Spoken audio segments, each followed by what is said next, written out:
tuseme amen. Mungu atoshe dhoruba mkazi yako ya mikono. Haleluya. Mungu atoshe dhoruba mkazi yako ya mikono.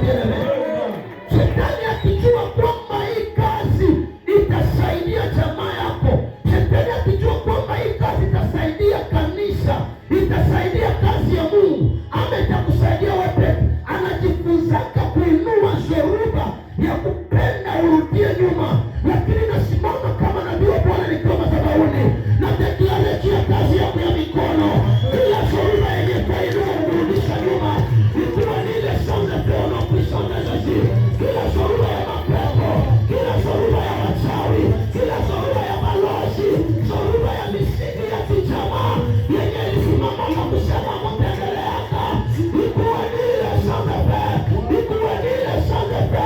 Kama unaamini sema amen na mara tatu, na Mungu aitende kwako katika jina la Yesu.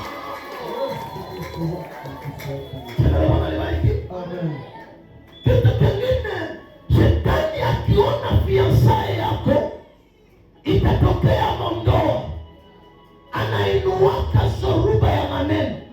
Hakuna mtu ananisikia?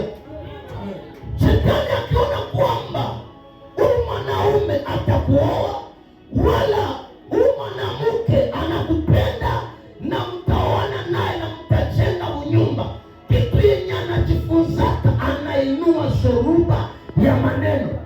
Tena sitainua dhoruba ya maneno, hatainua kwa walio mbali na wewe, atajikaza apitie marafiki yako wa karibu. Haleluya. Juu master yako ama fiancé yako sana yasikia yale maneno, anasema ndio iko sani kweli.